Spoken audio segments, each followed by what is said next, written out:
All right, so this is West Fork Environmental's vertical pit failure array that we are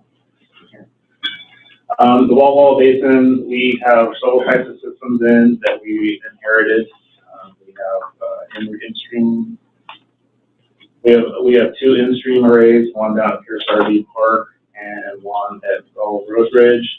We have several others at diversion sites that both food antennas and passage barriers, not necessarily in-stream intake and whatnot there. And so basically the question comes down to, we would like to be able to look at out-migration, survival, finding of juveniles out, and as well as adults in, but we don't really have anything in the lower Walla to monitor that accurately. The Pierce RV site is a gas generator operated pit array, that's a flat panel array in the Low River, and as well as the McDonald Road site. That's actually the grid for power, but is again a flat panel array.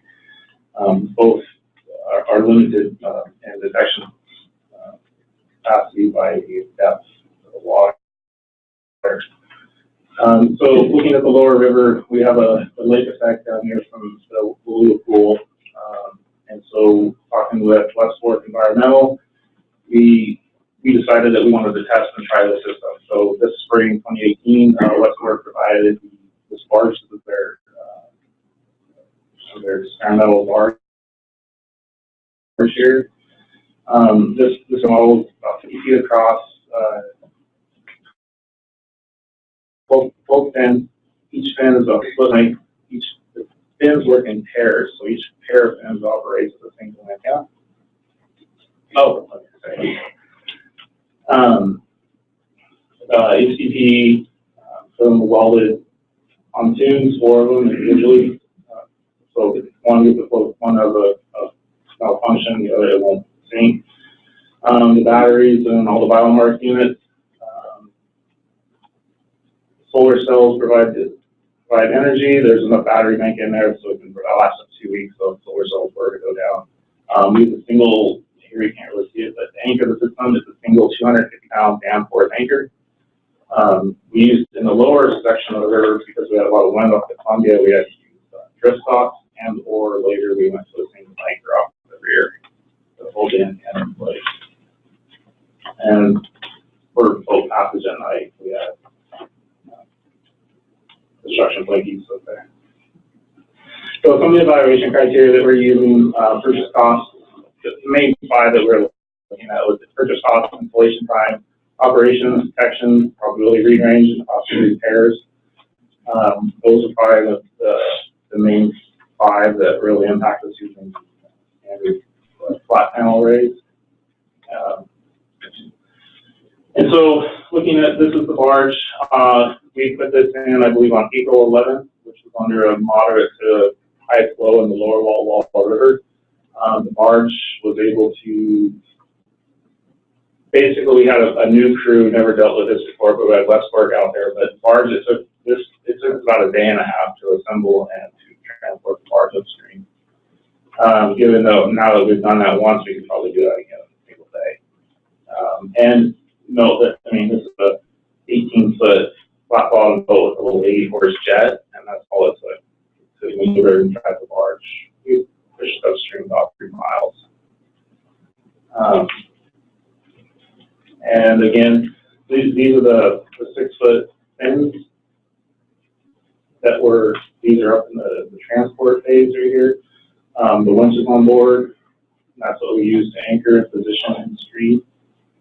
The fins are connected by, each fin is connected by a cable with a breakaway, so that if you do ever, if a log or something comes down and hits the fin, it snaps, and the fin will float up. It's buoyant. It has about, I believe it's around 200 pounds buoyancy on each of the fins. And another thing to note too is that the detection probability is much higher with the fins, because from the surface all the way to the bottom of the fin, they have a read range of about 3 feet in front and 3 feet behind each fin. And then across the surface of the fin, with just a minimal dead spot in the very center. Again, these are the nodes, each node for each pair of fins, just mounted under the walkways, waterproof, passable, so they're easily accessible. You have to change them out. After the installation of this test barge, we actually one of the nodes and one of the fins, we were having some miscommunication there. So we were able to actually go back out on site, run the boat out the river, and within an hour and a half, we had the fin changed and the node changed out and everything back up and running again. So it was actually more time just to get down to the site of the trailer, so it goes back. In comparison to what we're using right now, this is our McDonald road array here. We have just a single row, 4 antennas, flush with the surface. A pretty standard setup, and this is that base flows, probably August flows right now. Some of the issues that we have and have had in the past couple of years since I've been there, this is a current picture of a couple of weeks ago, but we have all this bed load moving, shifting, and while that's shifting in, everything else that was moving around, we had a couple of cables that became dislodged, and the only way we could actually get in to fix and remove all these nodes, get new cables put in, we're digging out feet of rock. And that's been kind of ongoing. We did the exact same thing last year. And we replaced, we fixed, we did everything again, and then we go out there this year. We had, in fact, the thing is that this went down, and I want to say it was right around March or April, so right, we had one high flow event, down it goes, and in fact, we are still working on getting it back. Because I couldn't get in there till the summer, and then that week of flows go down, get in there this summer, and then we had to dig all this out, and then we had to wait and see. We had nodes floating around on the surface of the water. We had to cut all those out, and those returned. A few locations, a few issues there. Again, this is a profile of what McDonald Road Bridge looks like. This is the bridge abutment. We have four antennas across, 17 to 20 inch read range. Base flow a little bit in the fall. We get that good, decent detection there. As soon as we get the winter flow come up, we're far and above. We're going to have water up as well, and then we still need to have antennas in that location. And also, some of the other issues we've had there, so it's like what happened this fall and last year, was that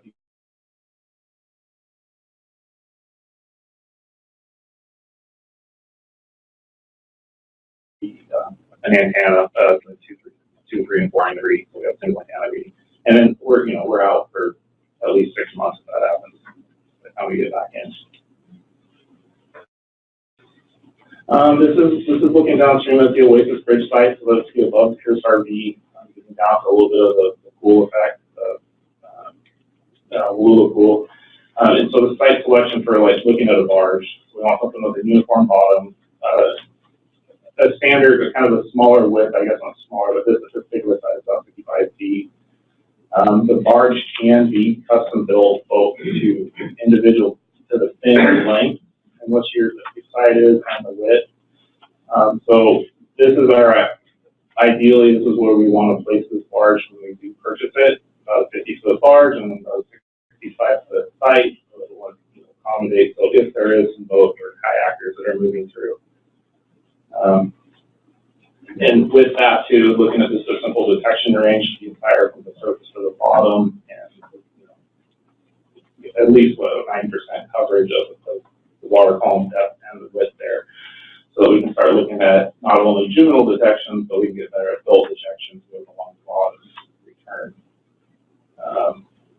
Side profile, just under normal flows, get the fins down. And I guess it is important to note though, the fins are movable, and so you have to move the fins in pairs. The fins can move about a 30-degree angle up without breaking their read range. Anything beyond a 30 degrees, it will start degrading the read range detection probability. Looking at a higher flow, obviously water comes up, we lose the detection off the bottom. But with that, notice we can adult sections are a priority here, which in the wall we want to make it a priority, we have the capacity to simply just move the barge. We can move it by anchor, release it, pulling it towards the anchor, releasing it from the anchor, or simply just, we can move it hours with the boat if needed. And I guess in summary, you know, initial cost of the barge right now, that's probably a pretty flexible number. Time goes on here, but it's $113,000 to buy a barge that's complete, set up, ready to go. For example, the Pierce RV site that we have, in 2012, was $87,000. The installation of it is about $94,000. Installation of the barge take us a single day, about 5 to 6 people. Flat panel arrays, single rows, 2 to 3 days, 6 staff. You know, we have any ground disturbance when we're installing the barge. It's simply an anchor, damage anchor, and river, versus a flat panel array, digging hand removal.